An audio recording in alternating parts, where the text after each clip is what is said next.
Assalamualaikum. Permisi. Waalaikumsalam, masuk Pak. Yuk. Izin duduk, Pak. Boleh duduk Oke. Pak. Pak Ihsan ya? Ya, Bapak siapa namanya? Sultan. Pak. Pak Sultan. Ah. Oke. Nah, Saya ada kontak Bapak kemarin kan? ya benar, kita dapat janjian sebelumnya kan. Ada saya izin memperkenalkan diri sekali lagi ya Pak ya. Iya, enggak apa-apa. Saya ini sebagai konselor kan Pak. Nama saya Iksan dari Semanal Dupri kan. Jadi Bapak bisa cerita apa aja kepada saya. Saya akan menjaga privasi Bapak dan saya akan membuat Bapak ini rasa aman. Oh iya. Membuat rasa aman agar Bapak bisa bercerita, berkeluh kesah kepada saya dengan seenak mungkin, selepas mungkin. Ya Pak ya? Itu yang saya butuhkan, Pak. Boleh kita mulai Pak? Siapa? Jadi menurut Bapak ini apa alasan Bapak untuk datang ke mari ini Pak? Sebenarnya itu, Pak ya. Karena kan saya laki-laki, Pak ya. Laki-laki nah. Kayak saya tuh berpikiran dan saya memakan stigma tentang laki-laki itu tidak boleh bercerita gitu, Pak. Oh, Laki-laki tidak boleh bercerita, jadi masalah-masalah hidup saya tuh, Pak, masalah saya, emosi saya tuh kayak tidak bisa saya salurkan gitu.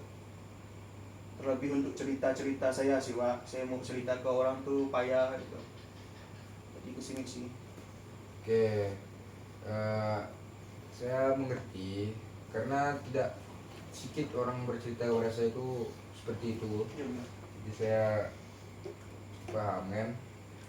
Kamu ini tidak sendiri dan banyak juga orang yang juga sedang berjuang dengan beban hidup mereka, tapi kamu sudah mengambil langkah baik karena berani datang ke sini, karena berani kan.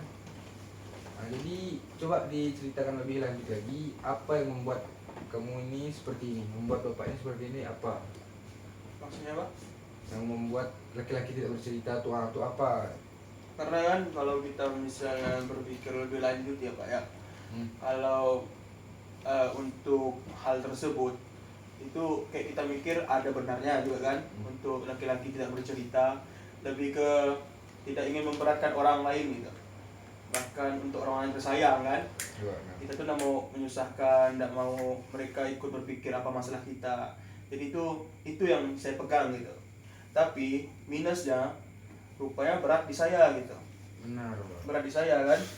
Itu yang membuat apapun yang saya lakukan itu terasa hampa, terasa berat dan lain-lain lah intinya. Oke Pak. Jadi perasaan yang Bapak rasakan itu cukup wajar. Jadi setiap manusia pernah berada di titik rendah. Dunia memang penuh ujian, tapi cara kita merespon ujian itulah yang akan membentuk kita ini siapa. Apakah Bapak merasa beban itu datang? Apakah Bapak merasa beban itu datang dari harapan yang Bapak tetapkan sendiri atau tekanan dari luar? Atau dari pikiran sendiri atau tekanan dari luar? Keduanya sih, Pak. Dua-duanya? Keduanya. Apa overthinking juga berarti ya? Iya, overthinking berat. Of course, be. Sure. Itulah salah satu jebakan dunia, Pak. Ia membuat kita lupa arah sehingga kita lelah tanpa tahu kenapa. Tapi masih ada waktu untuk kembali menata hati. Bagaimana kita mulai dari hal kecil, Pak? Mengatur waktu untuk diri sendiri, memperbaiki ibadah Bapak. Bapak ibadah ada? Ibadah.